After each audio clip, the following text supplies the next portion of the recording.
They say that if you can't say something nice, then don't say anything at all. And if that were the case, I wouldn't have a YouTube channel dedicated towards talking about Rush Royale, because I try to talk as many positive things as I can about Rush Royale, to the point where some people thought that I was being paid by Rush Royale to say nice things, or that I'm constantly just saying nice things. And I actively do say a lot of negative things about the decisions that they make. I just don't say them all the time. I space out my videos, and so it feels like I haven't talked about them for a while. Because most of the time, there's not really much to talk about. I haven't done a live video in a very long time because PvP matches are not interesting.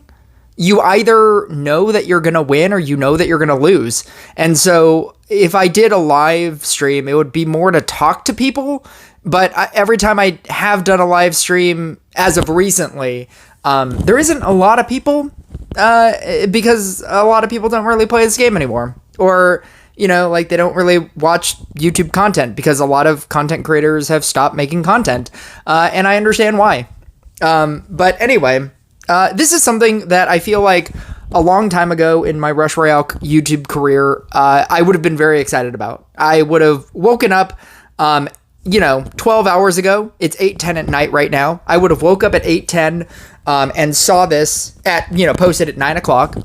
And I would have been very excited to talk about this, and I would have done an immediate video. And all day I've been struggling on whether or not to even make a video and to talk about it, because there's not really a lot to talk about other than to say that if you are new to this, they do in future versions a lot. It's their roadmap.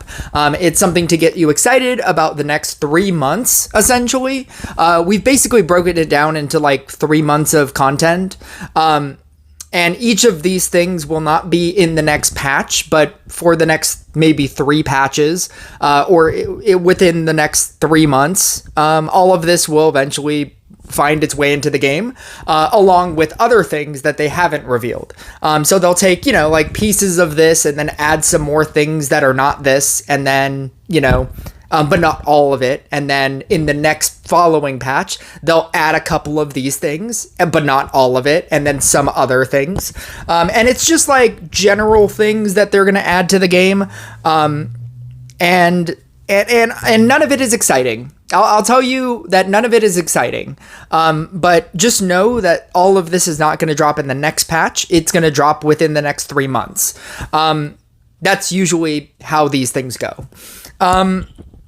And here's the problem with this patch, or here's the problem with all of these things that they're trying to make you excited for. Necromancer rework. They talked about it. You can go onto the Discord or you can go onto YouTube. They talk about all of these things, all right here. And I'm going to go through them pretty quickly. Necromancer rework is Necromancer's legendary hero. The problem with the legendary hero is that they cost about $2,000 in order to obtain. So the fact that it's getting reworked is not going to necessarily work in your favor. It's going to work in somebody else who has already maxed it out's favor. Somebody who already has a level 100 Necromancer is now going to be able to use a reworked, level 100 Necromancer.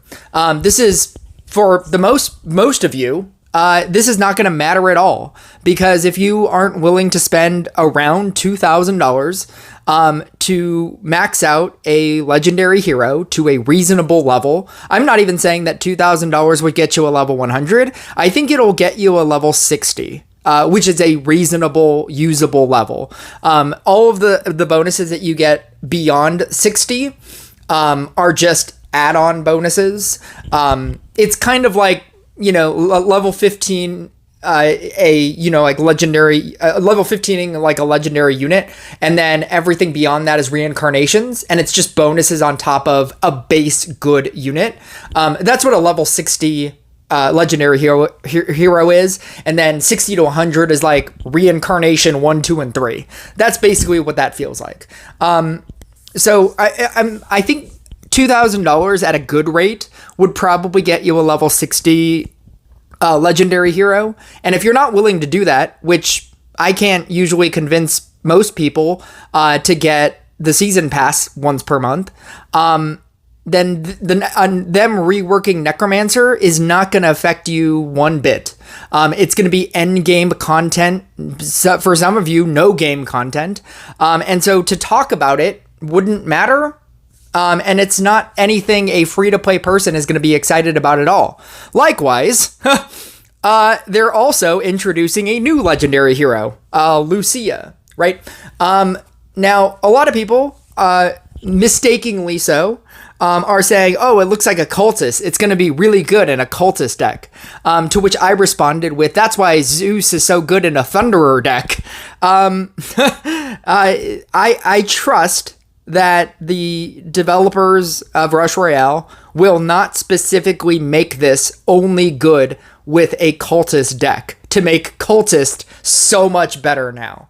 That would be the worst design that imaginable. That would be incredibly poor design and nobody would buy it. People who run cultist would not buy it because it's a legendary hero, which again costs $2,000. And people that already have a level 100 Zeus and a level, 100 Fortuna are not going to buy this either because it's only good with a bad unit, being cultist. So it is going to be a generically good thing that's good with everything. And not only that, it should be better than a Zeus or a Fortuna. Simply because if it's not better than a Zeus or a Fortuna, and I have a level 100 Zeus or I have a level 100 Fortuna, and you introduce this new thing that is strictly just worse than a level 100 Zeus or a level 100 Fortuna, why would I buy it? So then it has, at that point, it would have no reason to exist for anybody. So yeah, this thing is going to be better than a Zeus and a Fortuna. How could it be better than a Zeus or a Fortuna? It could have a mechanic that says if you use this legendary hero in PvP Phantom mode, your all of your chance procs. Like a 50% chance to do this, a 40% chance to do this, a 30% chance to do this. They work 100% of the time. Also, if you are using a Pantheon unit, that Pantheon unit gets 1,000 more percent damage.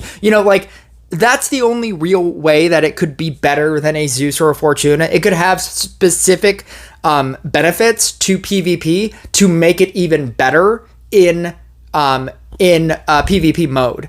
Whereas if you could still use Zeus in other modes. You could still use Zeus and it would still be good in another mode. In what's it called? In co-op or in Agrogeddon or in shard hunting, right? Shard hunting, then your Zeus and your Fortuna are then better. I feel like that's the only real way that you can make this better than a Zeus or a Fortuna, is that you give it a very specific mode that it excels in, and then it just does all the other things. Maybe it's like every time you activate it, cleanse your entire field. Every time you activate it, blow up a unit on your opponent's field. I don't know. I don't know what it could possibly do, but it's going to be better than a Zeus and a Fortuna, because if it's not for anybody. Dragon Rift 5th floor. If you don't already know my thoughts on Dragon Rift, I'll go through it really quick. I think it's the most useless mode in this game. I think there is no reason for it to exist. A lot of people will argue that it's for gold, and if it's for gold, once every other week or once a week, event is for gold, you could have just given everybody 5 more maps to use in co-op, and that would have fixed your gold problem. Everybody could have 10 maps per day, and that would fix your gold problem more than adding Dragon Rift, which is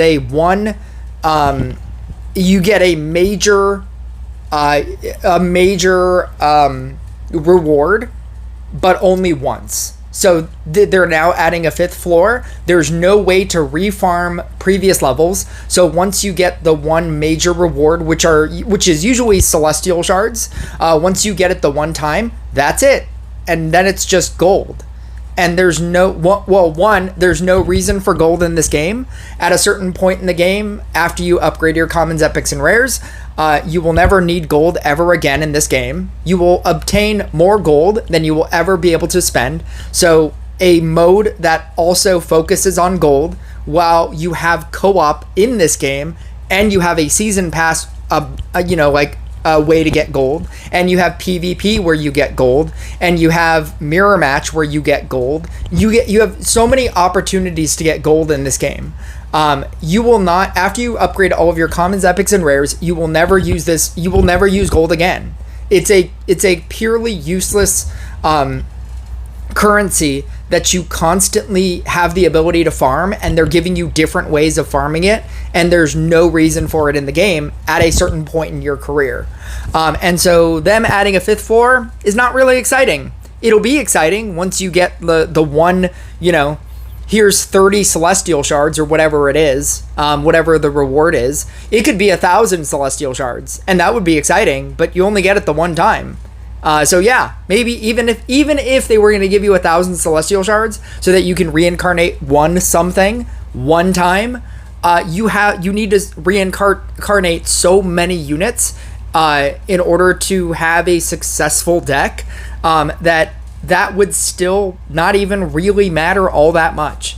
And they're definitely not going to do that. It'll be like 40 celestial shards. It'll be something really ridiculously low. And you'll only be able to get it the one time, and then that's it. And then you get gold. You get more gold on top of the gold that you already have. Reincarnations for Monk and Demon Hunter. Somewhere in this world, Steven Stanton 8554. Was that the number? I haven't talked about Steven Stanton in such a long time that I can't even remember. But somewhere in this world, Steven Stanton is very, very excited about the reincarnation for Demon Hunter. It was brought to my attention in the chat. If you go into the chat, did I go all the way? Yeah. It was brought to my attention that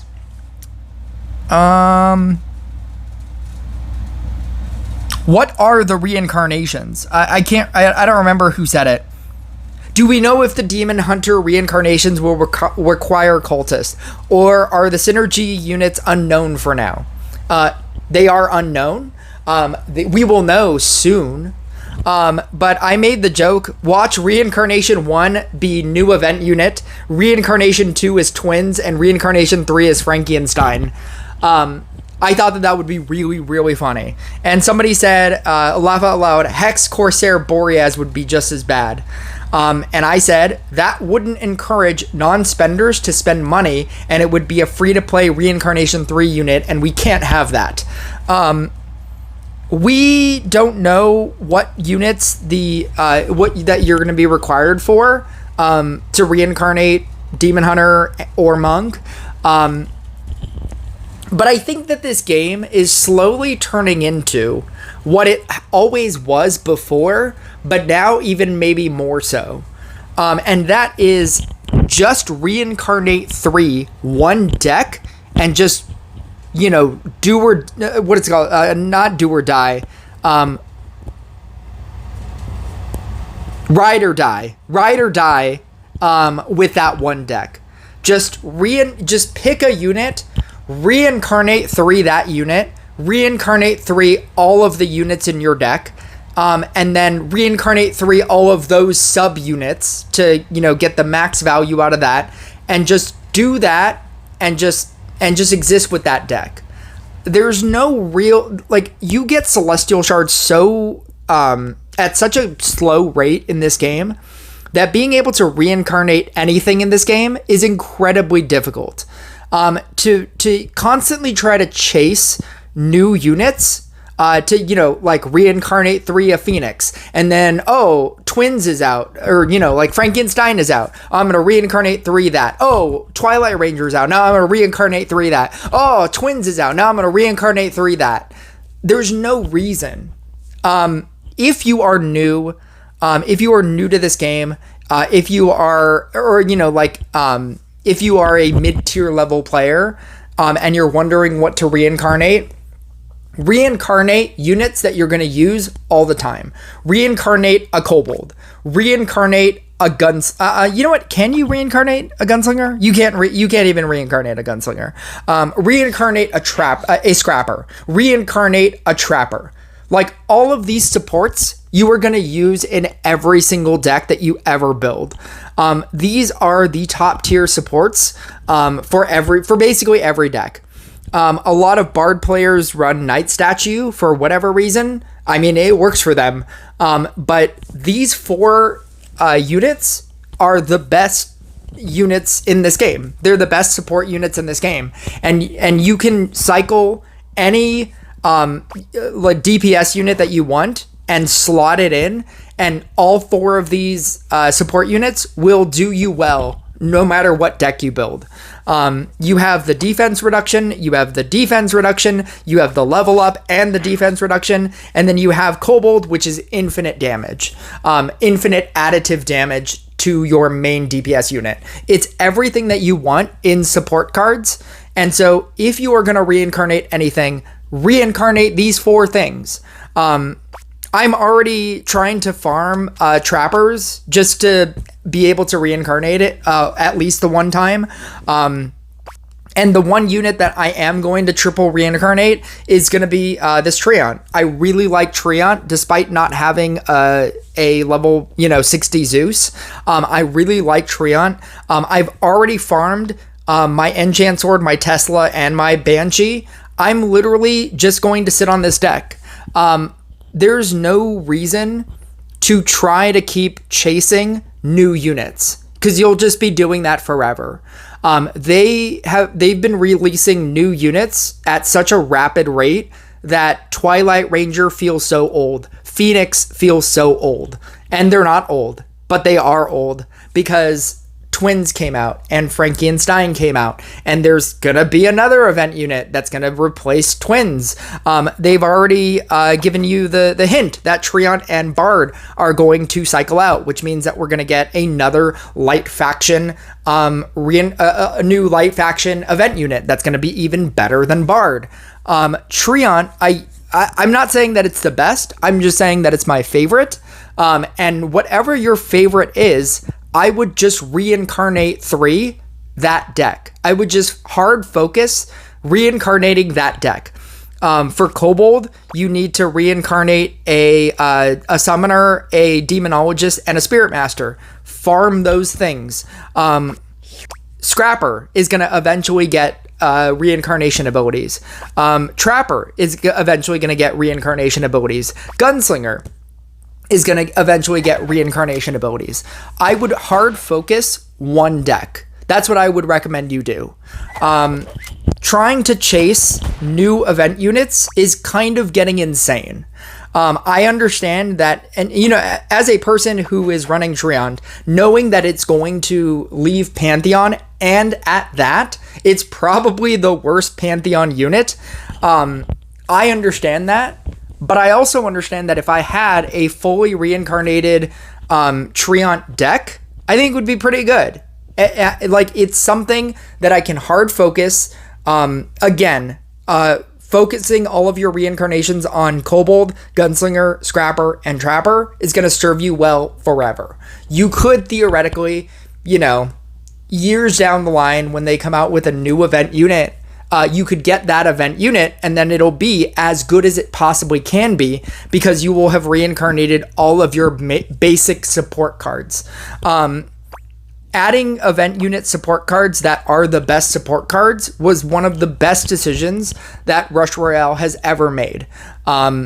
Giving you access to Gunslinger and Kobold and having them be as good as they are is one of the best things that Rush Royale has ever done.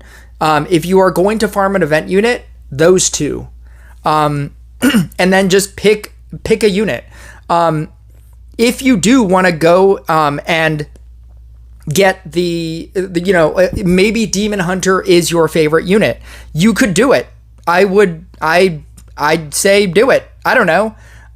Maybe Monk is your favorite thing. Then do it. Whatever you do, I would just hard focus one unit again. That's what we used to do a long time ago. And I feel like with reincarnations, I think that's the way to play this game again. You will lose matches and you will win other matches. There's no reason to just keep chasing new event units. If you just decide to hard focus one deck, I think that's the better play. Collections and clan exchange. During your battles, you will obtain these different random items that will then go into your inventory that you will then be able to trade with your clanmates for prizes. I made a meme. You can go ahead and like my meme, but this is my meme. A new collection mechanic will enhance the role of clans. Gather collection items in battles, trade with clanmates, and earn valuable rewards. And it's me. I hope it's common units and gold, because it probably will be. And even if it's not, I don't think it's going to be all that great. I have no hopes for this. At best, it might be new banners and new backgrounds or an emote at best. I don't think it's going to be that great. And if it is great, I think it'll be a one-time great thing. Like, complete this collection, get one legendary unit. Cool. Now I'm done. You'll never get that again. I don't think it'll be... if it's continuous rewards, like every time you get this collection, you collect all of these things, you'll get 100 gold. Every time you collect all of these things, you'll get 5 fragments. I don't think it'll be good. I have no hopes for this.